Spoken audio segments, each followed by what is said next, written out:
Yeah, I'm a huge Pootie Tang fan too, so Oh, I'm so you just smoke weed. You smoke weed. Yeah, whenever somebody says they, the Pootie Tang fan, I go, oh, you smoke weed. Okay, cool. Thank you. Picturebox presents Inside Joke at the Moontower Comedy Festival in Austin, Texas, sponsored by the Paramount Theater. Today on Inside Joke, Stephen Wright, Brendan Walsh, John Mulaney, the Walsh brothers at the merch table, and your hosts, Kerri Lendo and John Merriman. I'm here with Andy Kindler. How are you? I'm sorry, let's do that again. Let's do that intro again. Let's start. Okay. Hey, I'm John Merriman here at the Moontower Comedy Festival with Andy Kindler. Just got off stage. How you feeling? That's about much smoother. I like that. I'm feeling good. I feel sweaty. This is how we always get on stage. It's hot in here. I'm sweatier than you are. Yeah, but that's good then. I can blame it on the heat for once. Yeah, normally. Yeah. Normally I'm a schwitz of my own. How have your shows been? It's been a lot of fun. I wish I could say something sarcastic. Because normally it's more humorous after a bad set to talk about it. Right. But now what am I going to say? Oh, I had them in the palm of my hands. they were going down, but I pushed them over. They couldn't. They busted the gut, and that's not. No one's ever busted the gut, but I felt it went well. I'm always in fear on stage, though. Yeah. I enjoyed your Lisa Lampanelli stuff. Hey, ma'am, can I help you? When you're on the road, do you still have time to watch Law and Order? Yeah, and also I have Hulu Plus, and they have every episode of Law and Order SVU. So the real question now is my girlfriend and I will start an episode, and it'll be like, oh, we've seen this one. Like, it's more trying to find the few remaining ones that I haven't watched. How long does it take for you to recognize an episode? Takes me like 20 minutes. Takes her like 1. She's like, no, we've seen this one. It turns out that he's an importer-exporter, and he imports like Thai boys, and one of the Thai boys killed him and escaped. And I'm like, oh. Which is a bummer, because I could have watched more of the episode and enjoyed it. I'm willing to block out episodes of SVU so I can enjoy them twice. Yeah. You get twice the bang for your buck from the Sex Crimes Division of the Manhattan Police Department. So I'm here with the Walsh brothers. Caught you guys working the merch table. That's right. They got us down here working all this stuff. We're going to get you guys some free T-shirts before you go. We got shot glasses. You can do that when you drink a lot. That's you have to buy 2. You got to buy 2. They're $50 a piece. All these posters right here, they're free. We're giving those away. So if you come down here right now, which I don't know, when is this going to air? Tomorrow. So come down here yesterday. We'll give you all these posters for free if you get down here yesterday. So have you been to Texas before? Yeah, I went to Marine Military Academy in Harlingen, Texas. My Oh. dad sent me there for a week to try to turn me into a man. And they nicknamed me Chipmunk, and it was a humiliating week of hell. The top of my ears burnt and blistered, and it was just a real mess. How old were you when that happened? 29. Just kidding, I was 8. I was like, I think I was 11, maybe 8. I don't know. I was young. You were young. I was young. That sounds scary, Oh, being it's that the young and worst. going to Harlingen. Harlingen Marine Military Academy in Harlingen is the longest week of my life. They were punching kids in the stomach. It was terrible. It was Full Metal Jacket for kids who hadn't hit puberty yet. I'm a huge Johnny Carson fan. Can you talk a little bit about maybe meeting him and how being on that show affected you?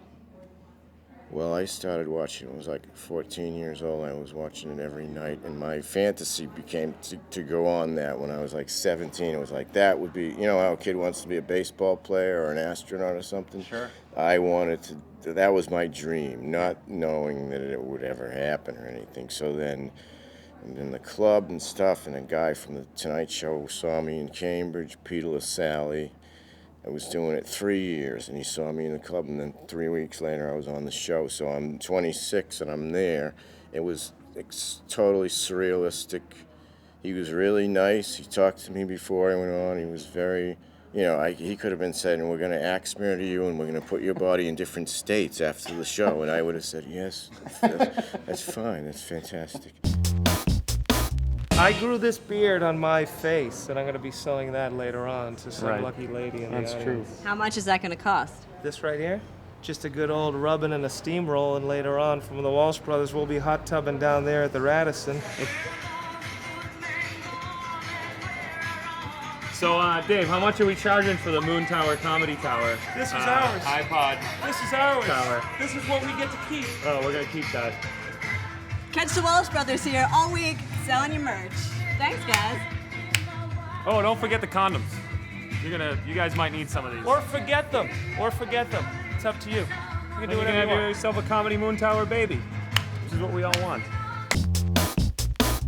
Well, I've had 2 shows that were so bad that I'll never care if a show will be bad again because I know it will never be that bad. You must tell us what You those were at shows one were. of them, and that was at at South by Southwest when I performed in front of the Circle Jerks, and then the rabid crowd tried to rip my head off. They were just really excited for Circle Jerks Yeah. and not for me. You But the all- Circle Jerks, they endorsed me. They were like, this guy was in a Snickers commercial, so They- you'll love him. They also got mad. You did knock over the drums, so they were Well- like, "It'll take more time for the Circle Jerks to come I on." knocked over the drums because the drummer kept going, do, do, do, do, like, as if, like, it's my heartbeat and I'm bombing.